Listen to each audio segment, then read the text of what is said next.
tutayinza kuzanyiramu. Allah bw'aba ageze ebisigadde. Naye oyo Kato wammwe musaazi. Kato is a comedian. Abadde musaazi yadde mukulembeze. Kato tanyiika, Kato tajaawa. Yoyo is there, that's why buli omu aliwo olwa Kato. Mbebaza nnyo mwenna abavuddeyo. You know? Yes. So kyekyo bannange, Allah kyekyo kyatugeredde. Opo Uganda webale kwagala bantu neni musajja wa Mbogo. So kyekyo tujja kuba tubategeeza ekikudde ku mukwano gwange si kirungi era nkiwulirizza ne baŋŋamba gye ntabadde ntambulidde era nenzija nange ndabe mukwano gwange ono Kato Lubwama mbadde n'ebbanga eddene wadde siri muyimbi naye ate nze ndi musajja mukozi wa mirimu mirala. ono kanjaji kitalonyo bannange ono Kato Lubwama afudde. Tuli wano ddwaliro wafiiridde afudde essaawa ndozange emweyise. Kitalonyo abadde mulamu emisana wonna bwate bwateekateeka ye abaamanyi kalenda eweddeko bwakomaire giweggwerako batusobola kwongerako kintu kyonna. So ebirala tujja kubibategeeza nga tuyita ku mikutu gyaffe egy'enjawulo. Tubi tuli embeera mwe tuli onaleko Kato Lubwama asiize omukono w'enkomerero. Obako message eno kitumita papa. Kubiddwa essimu badde waka. Kalonyo nnyini ddala. Of course wali okufa tewaliwo okuseka kubanga ffenna tulina potential okufa buli atambula. Olwaleero Kato akedde ng'atambula bulungi nnyo ng'akutupa ne sawuti y'amaanyi. Nze nsinkanyeko ampiseekaawo ku ofiisi. Gwe mulundi gwensoose okwogera ne Kato ne tumala just dakiika 3. Era ze bw'ati naŋŋaabulaga ne mugamba ate Kato wange. Kato nangwa mu kifuba ati naŋŋaabula kyakitu ne muganga ogaba ekifuba kya kitundu. Naŋŋamba obwedde ate nkunoonya nnyina kyeggamba. Ate nange ne muga Kato nnyina wendaga kati. Kankuneekonewo naŋŋaa bwe kiri bula nange ntegeka muzannyo ogwo ogwagumu.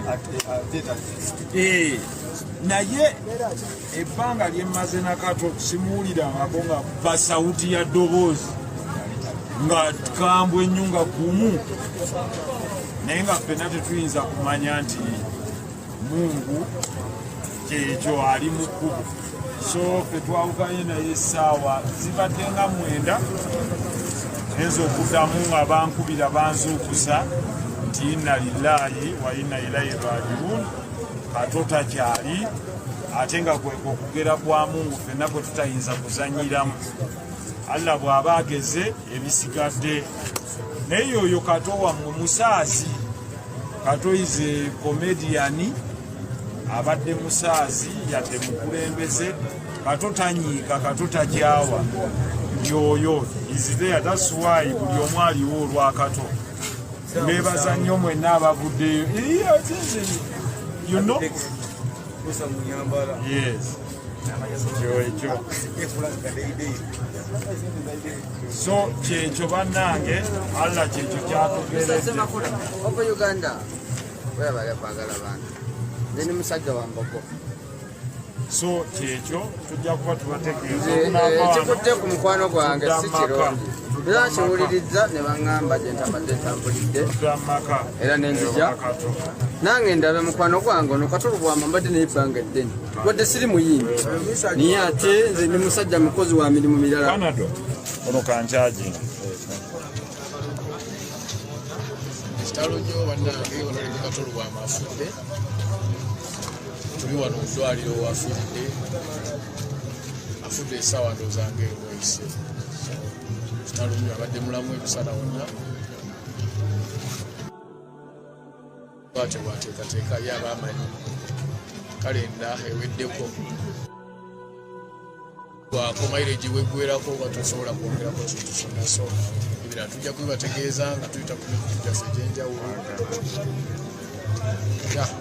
bwetu bwe tuli embeera mwe tuli Honorable Kato Lubwama sizo omukozi w'enkomerero obubaka obufupi message yonna kitunyweta papa kubiddwa essimu badde waka Kitalonyo nnyini ddala of course wali okufa tewaliwo okuseka kubanga ffenna tulina potential okufa buli atambula olwaleero Kato akedde ng'atambula bulungi nnyo ng'akuba ne sawuti y'amaanyi nze nsinkanyeko ampiseeko awo ku ofiisi gwe mulundi gwensoose okwogera ne Kato ne tumala just dakiika 3 era zze bw'ati naŋŋabulaga ne mugamba ate Kato wange Kato nangwa mu kifuba ati naŋŋabula kyakitu ne muganga ogaba ekifuba kya kitundu naŋŋamba obwedde ate nkunoonya nyina kyeggamba ate nange ne muga Kato nina wendaga kati kankuneekonewo naŋŋaba bwe kiri bula nange ntegeka muzannyo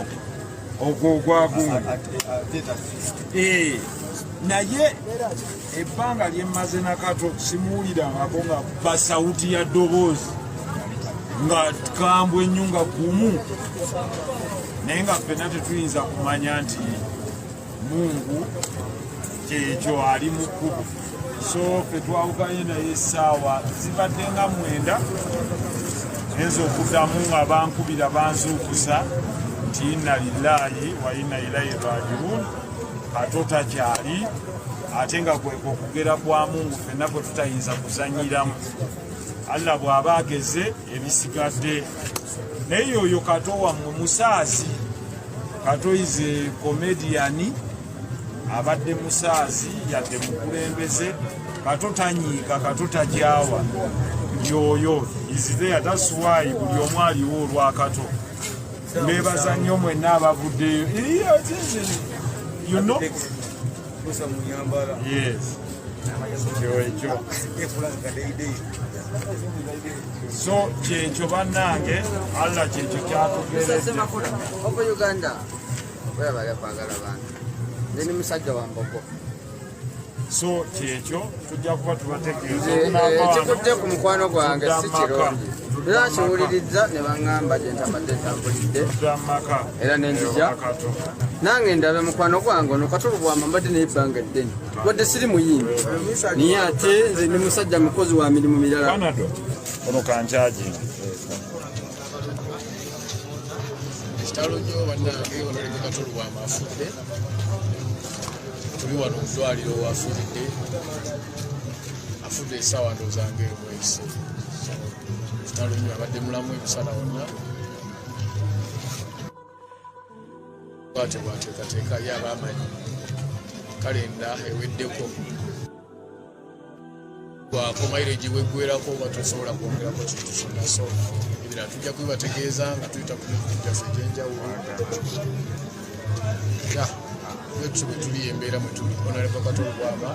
Yes, of course, from wherever you are catching us from, I want to say, of course, thank you very much, of course, for watching through from wherever you are catching us from. You know, najosinzira okubanga otulaba. I want to say thank you very, very much, of course, for watching through. And, of course, time check, Ugandan time. Tugenda kujja mu budde bwe Uganda ziri ssaawa 10 n'eddakiika 14. It is basically let me see, I want to check my sound to see if I'm good. Sound check is nice. Background sound is also okay. Yes, let's come back to this. Luzey Andrew Anderson is my name. Bachali baffe abadde ku YouTube. Of course, I want to start with a couple of people. Bendabao. It is too bad. Kinyiza, binyiza, tebisanyusa. Binyiza. Binyiza. Nyo. But nabadde manyi maybe leero ngenda genda nebake. I thought I was going to go to sleep. Katumaze okukola show yaffe gye twakoze ku makya, gye tukoze olweggulo. I thought maybe everything will be okay, but it is so absurd. Kiruma, kinyiiza ebyaddala nti right now Kato Lubwama tumutaddeko akabonero RIP. Kato Lubwama atufuddeko. It is so bad. It is so bad. Kato Lubwama atufuddeko. Teyakajja kubanga ayogera ku bintu bino. Not today, not yesterday.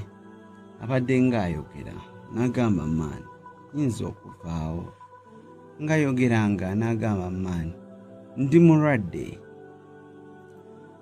Mu byenda bye n'ayogera wononkuba yali ne kasuku n'amugamba maani wononkuba nze njafa. Ebintu yalinga ayogera ng'ebyokusaaga. Ebintu ebyo bituukiridde. What I want to do is very simple. Very, very simple. Let me do this. Yes, of course, I want to start by saying good morning, good evening, good afternoon. Of course, from everyone who is watching us right now, I want to say thank you very much, of course, for always coming through to watch. But one thing you're always supposed to be assured of, we always give you the genuine, good information. Very good information, genuine information, live and clear. That is one thing we have signed up for. I've left TV. I'm no longer going to be working for TV. And I'm going to be doing this just for you. Gwandaba, chingezako kugamba nti navudde ku TV. Maze ku TV emyaka 14. Ningamba nvuddeyo. Ningamba ngenda kubeera naawe. Ekisinga okubanga kinyiiza. Nti kati tuvuddeyo ate era nga tusazeewo. Ate abantu baffe tusinga okwagala ennyo bye bali mu kufa. Chali waffe, of course, Kato Lubwama right now si mubi naye atufuddeko. That is the breaking story. Mba njagala nemba nga nteekako ebifaananyi buli wamu, but something is going on with them. Kasooke tulabe eno video, tugenda giteekako sound.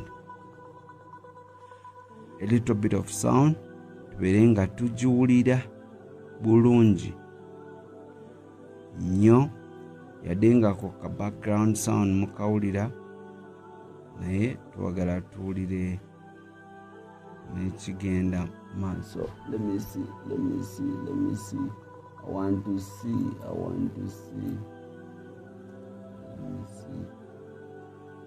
Kifuba kya kitundu nangamba obwedde ate nkunoonya nyina kyegamba ate nange ne muka Kato nyina wendaga kati kankuneekonewo nanga bwe kiri bula nange ntegeka muzannyo ogwo ogwagumu. Naye ebbanga lyemmaze na Kato simuwulirangako nga basawuti ya ddoboozi nga kambwe ennyo nga gumu.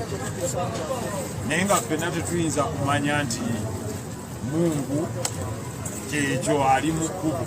So ffe twawukanye naye essaawa zibadde nga 9 enza okuddamu nga bankubira banzuukusa nti inna lillaahi wa inna ilaihi raaji'uun. Kato takyali, ate nga kweko okugera kwa Mungu ffenna kwe tutayinza kuzanyiramu.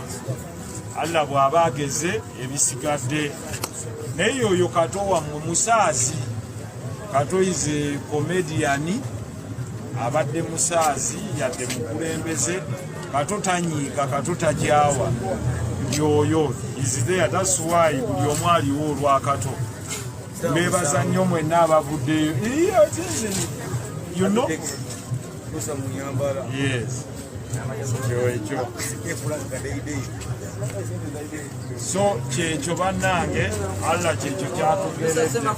Opa Uganda webale kwagala bantu nini musajja wa Mbogo.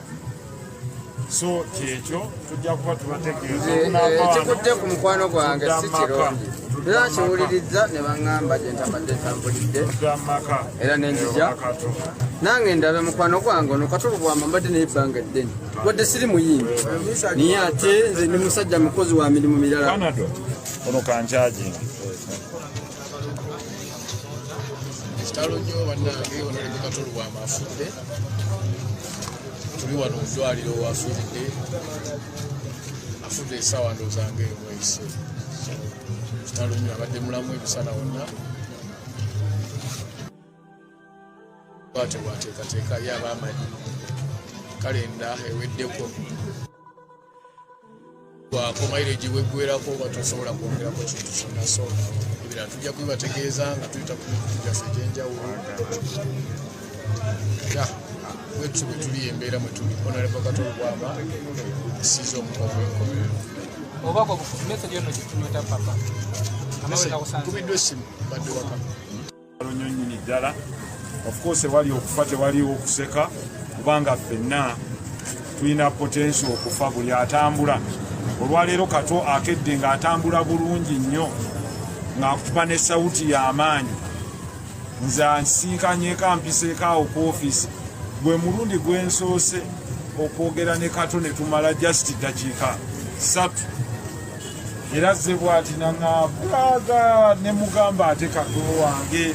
Kato nangwa mu kifuba ati naŋŋaabula ne muganga ogaba ekifuba kya kitundu. Naŋŋamba obwedde ate nkunoonya nyina kyeggamba. Ate nange ne muga Kato nyina wendaga kati. Kankuneekonewo naŋŋaa bwe kiri bulala nange ntegeka muzannyo ogwo ogwagumu. Naye ebbanga lye mmaze na Kato simuwulirangako nga basawuti ya ddoboozi nga kambwe ennyo nga gumu, naye nga ffenna tetuyinza kumanya nti Mungu kyekyo ali mu kkubo. So ffe twawukanye naye essaawa zibadde nga 9 enza okuddamu nga bankubira banzuukusa nti inna lillahi wa inna ilaihi rajiun. Kato takyali ate nga kwekwo okugera kwa Mungu ffenna kwe tutayinza kuzanyiramu. Allah bw'aba ageze ebisigadde. Naye oyo Kato wammwe musaazi. Kato is a comedian, abadde musaazi yadde mukulembeze. Kato tanyiika, Kato tajaawa. Yoyo is there, that's why buli omu aliwo olwa Kato. Mbebaza nnyo mwenna abavuddeyo. You know? Yes. Ekyo. So kyekyo bannange, Allah kyekyo kyatugeredde. Opa Uganda webale kwagala bantu nini musajja wa Mbogo. So kyekyo tujja kuba tubategeeza. Kikutte ku mukwano gwange si kirungi era kiwuliriza ne baŋŋamba gye ntabadde ntambulidde era nenzija nange ndabe mukwano gwange ono Kato Lubwama mbadde n'ebbanga eddene wadde siri muyimbi naye ate nze ndi musajja mukozi wa mirimu mirala. Ono kankyajinga Chikwasa, it's cover line. Just stay on. Just stay on. Just stay on. Yes, sir.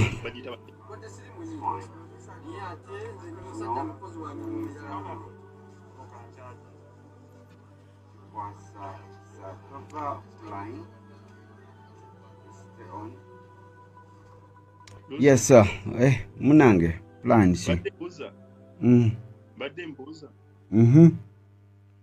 YouTube channel gyoliko kati oli ku YouTube ya private. No. Buli kaseera tubeera ku buli we tubeera ku different social media handles tubeera ku Luze podcast. Yeyo channel yokajuka gye tubeerako on all the channels. Naye nga si mubi, I don't know if you are willing to be on phone ng'osobola okubeerako eddakiika nga ziizo.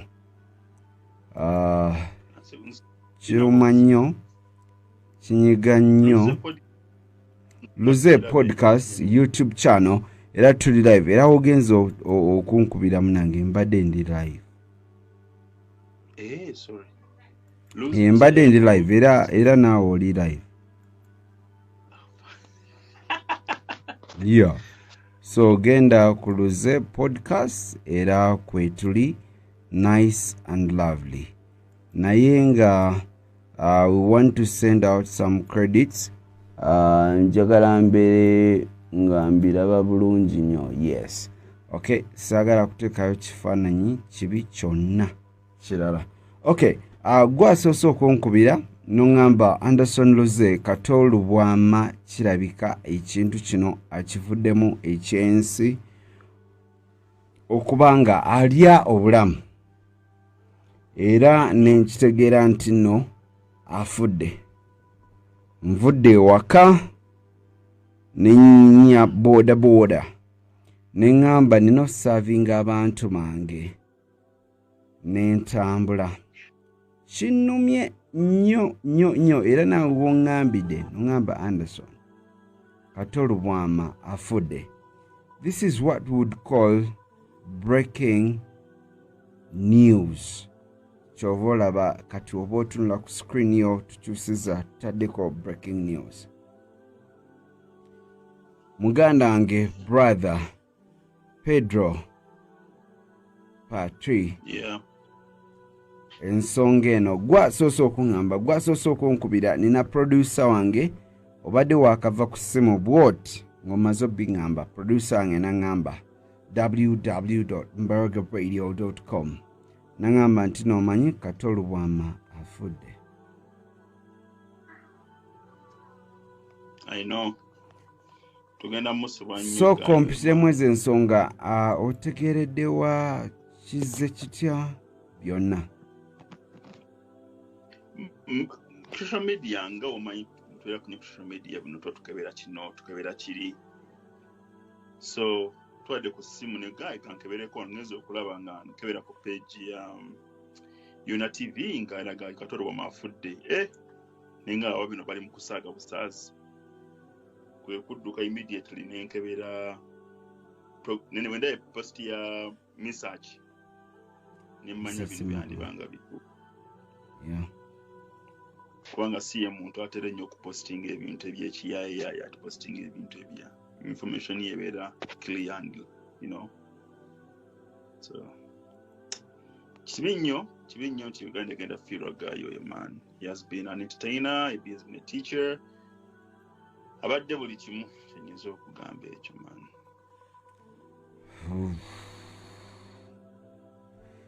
Kiruma, it is not good. Of course, njagala mbagattire video ka video akayala mbere nga mukalaba because nange binkutte unawares. Tubadde ffenna boss, tubadde ffenna. I didn't know nti Kato Lubwama asobola otuvaako just bwatyo. Of course, let's watch this one here a little bit, yeah? Tugenda kawachinga a little bit, then after we are going to be getting back. Naye ebbanga lyemmaze na Kato simuwulira nyonnyini ddala. Of course wali okufa tewaliwo okuseka kubanga ffenna tulina potential okufa buli atambula. Olwaleero Kato akedde ng'atambula bulungi nnyo ng'akuba ne sawuti y'amaanyi. Nze ansinkanyeko ampiseeko awo ku ofiisi gwe mulundi gwensoose okwogera ne Kato ne tumala just dakiika 3 era ze bw'ati naŋŋaabulaga ne mugamba ate Kato wange Kato nangwa mu kifuba ati naŋŋaabula kyakitu ne muganga ogaba ekifuba kya kitundu naŋŋamba obwedda ate nkunoonya nyina kyeggamba ate nange ne muga Kato nyina wendaga kati kankuneekonewo naŋŋaa bwe kiri bula nange ntegeka muzannyo ogwo ogwagumu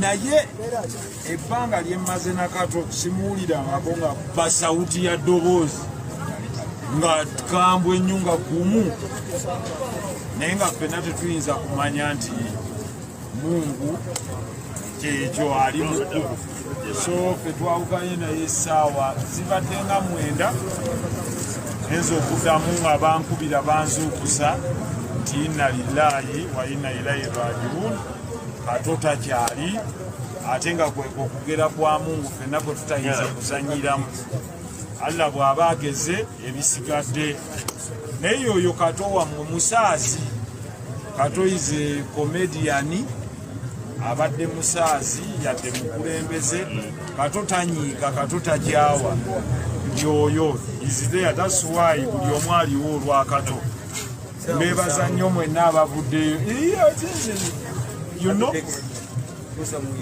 yes ekyo so kyekyo bannange Allah kyekyo kyatugeredde opo Uganda webale kwagala bantu neni musajja wa Mbogo so kyekyo tujja kuba tubategeeza ekikudde ku mukwano gwange si kirungi era kiwuliriza ne baŋŋamba gye ntabadde tambulidde era nenzija nange ndabe mukwano gwange ono Kato Lubwama mbadde n'ebbanga eddene wadde siri muyimbi naye ate nze ndi musajja mukozi wa mirimu mirala ono kankyajinga kitalonyo bannange ono ne Kato Lubwama afudde tuli wano eddwaliro afudde essaawa ndowooza ng'eyo mweyise kitalonyo abadde mulamu emisana wonna bwateekateeka ye abaamanyi kalenda eweddeko bwakomairegi weggwerako nga tosobola kwongerako kintu kyonna so ebirala tujja kubibategeeza nga tuyita ku mikutu gyaffe egy'enjawulo bwetutyo bwe tuli embeera mwe tuli Honorable Kato Lubwama asiiza omwenkomerero obako obufu message eno kifunyota papa kubiddwa essimu badde waka kalonyo nnyini ddala of course wali okufa tewaliwo okuseka kubanga ffenna tulina potential okufa buli atambula olwaleero Kato akedde ng'atambula bulungi nnyo ng'akuba ne sawuti y'amaanyi nze ansinkanyeko ampiseekaawo ku ofiisi gwe mulundi gwensoose okwogera ne Kato ne tumala just dakiika 3 era ze bw'ati naŋŋaabulaga ne mugamba ate Kato wange Kato nangwa mu kifuba ati naŋŋaabula kyakitu ne muganga ogaba ekifuba kya kitundu naŋŋamba obwedda ate nkunoonya nyina kyeggamba ate nange ne muga Kato nyina wendaga kati kankuneekonewo naŋŋaa bwe kiri bula nange ntegeka muzannyo ogwo ogwagumu naye ebbanga lyemmaze na Kato simuwulirangako nga basawuti ya ddoboozi nga kambwe ennyo nga gumu naye nga ffenna tetuyinza kumanya nti Mungu kyekyo ali mu kkubo so ffe twawukanye naye essaawa zibadde nga 9 enza okuddamu nga bankubira banzuukusa nti inna lillahi wa inna ilaihi rajiun Kato takyali ate nga okugera kwa Mungu ffenna kwe tutayinza kuzanyiramu Allah bw'aba ageze ebisigadde naye oyo Kato wammwe musaazi Kato is a comedian abadde musaazi yadde mukulembeze Kato tanyiika Kato tajaawa yoyo is there that's why buli omu aliwo olwa Kato mbebaza nnyo mwenna abavuddeyo you know yes ekyo So kyekyo bannange Allah kyekyo kyatugeredde opo Uganda bali kwagala bana ndi musajja wa Mbogo so kyekyo tujja kuba tubategeeza ekikutte ku mukwano gwange si kirungi era nkiwuliriza ne baŋŋamba gye ntabadde ntambulidde era nenzija nange ndabe mukwano gwange ono Kato Lubwama mbadde n'ebbanga eddene wadde siri muyimbi naye ate nze ndi musajja mukozi wa mirimu mirala. Okay, yes, of course, from wherever you are catching us from, Kubanga Otulaba, I want to say thank you very much for watching us. Nailero birungi si birungi. Chenyizo pagamba si birungi. Of course, Chali wafe.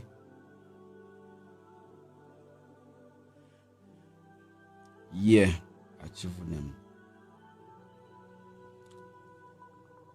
The reason why I'm putting my cap like this is because I don't want you to see me cry.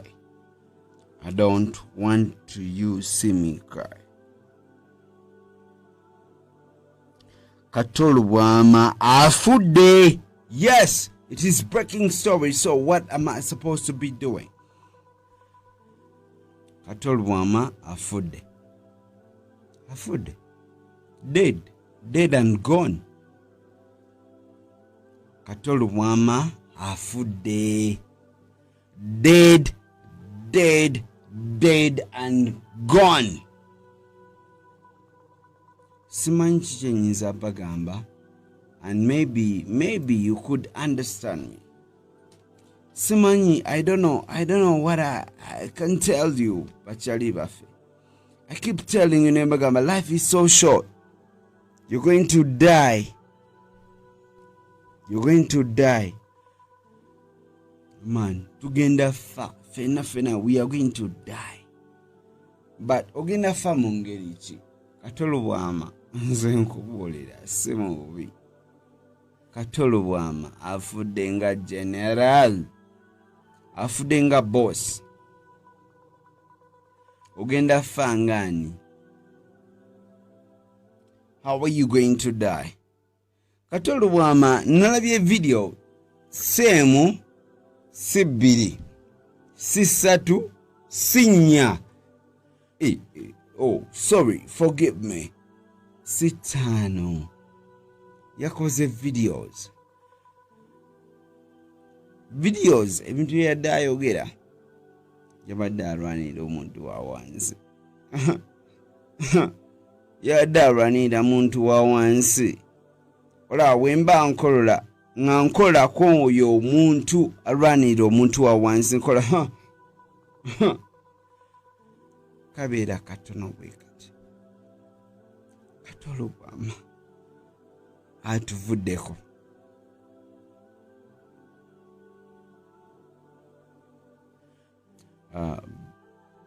Olaba lwaki nyambala enkofira ebiseera ebisinga is because nsobola okukola bwenti noba nga tondaba naye nga mmanyi ki ekindi ku mutima.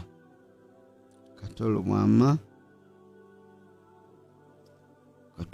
afudde boss. Kato Lubwama afudde. Mfunye amasimu gonna. All the connections zingambye ntino Kato Lubwama afudde.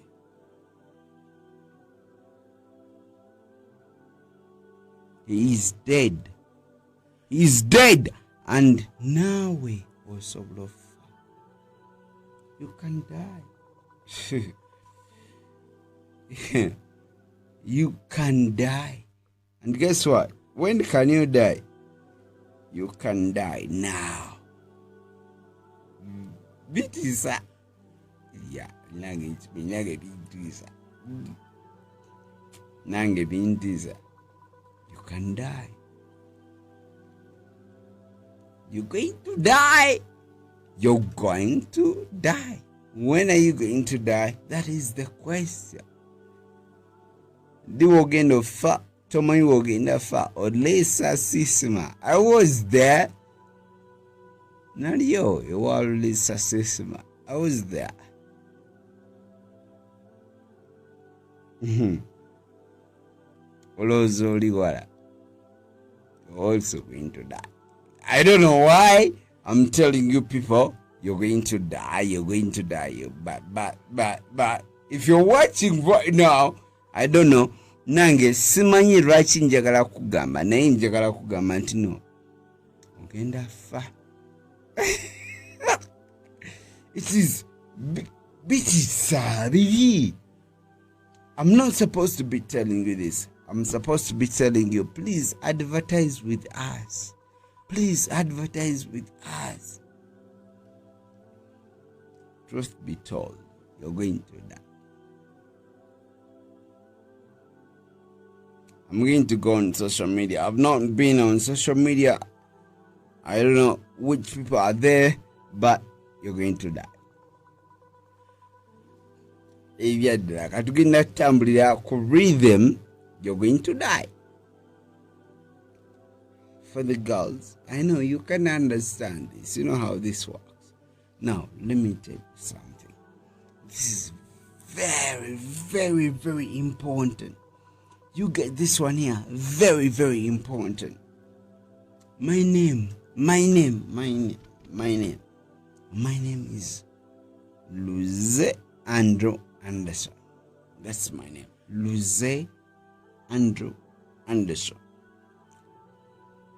The number you're seeing down there, that's my number. Kati, this is the thing. Boss, Kati, ebintu byafuuse serious. I've never gone to anyone's press conference. Oba omuntu yenanga ina kyayagala okukola. Wallahi nabadde ku alien skin. Byantabuseeko nange abantu nga bangi. Mgenda ku Jaja Bros. People are so many. Buli wetujja waneno. By the tibera bya kiyayi. No. Tibera bya kiyayi. So today I want to do a little bit of or should we do a little bit of standing?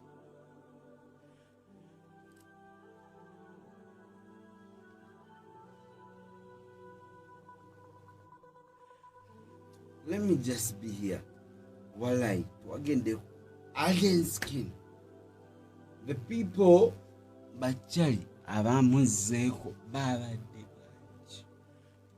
had never seen this. I'm not a people's person. Simubi siri muntu w'abantu naye abantu bazenga bangi. Okuva we navuddeyo simubi paka ne kakati nkyakankana babadde bangi. True, it is okay. Waliwo abantu abeetwala mbo banyigirizibwa.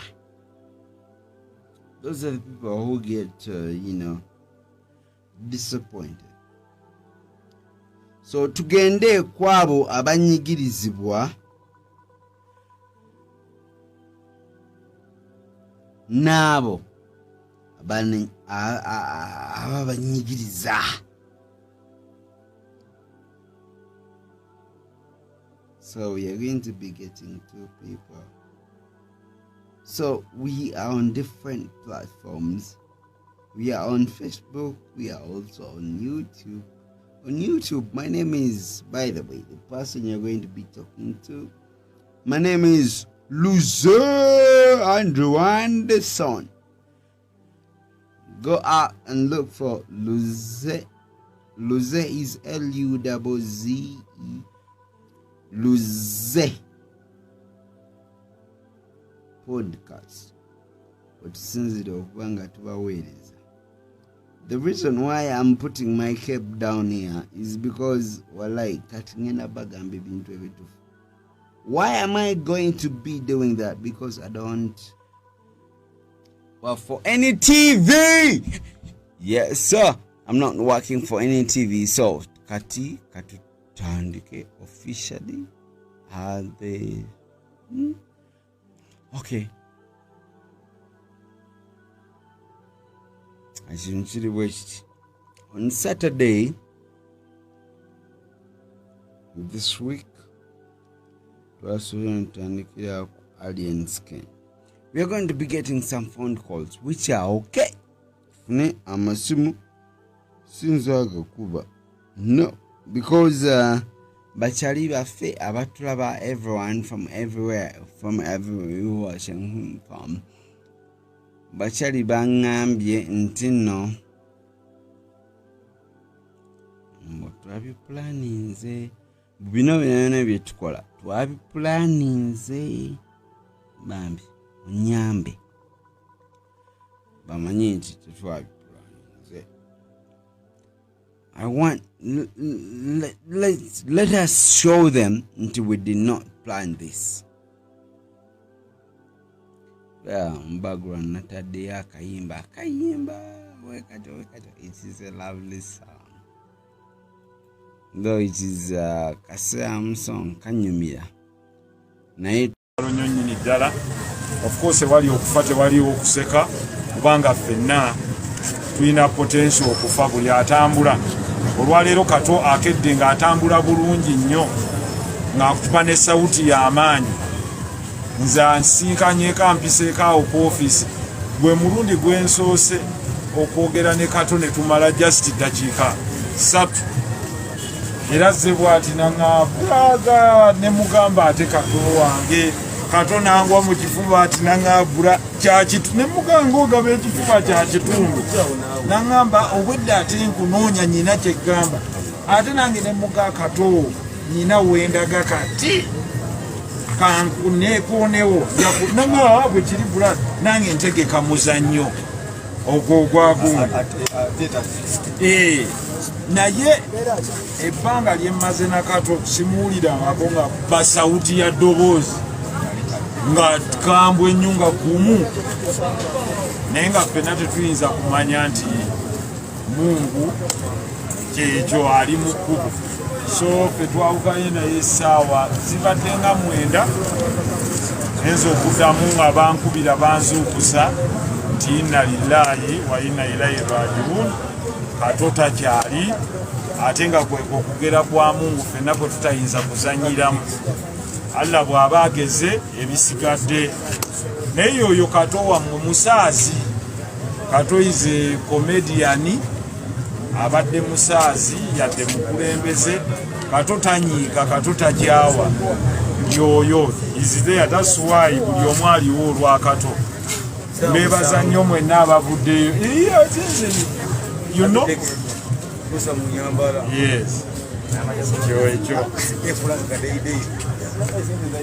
So kyekyo bannange Allah kyekyo kyatugeredde.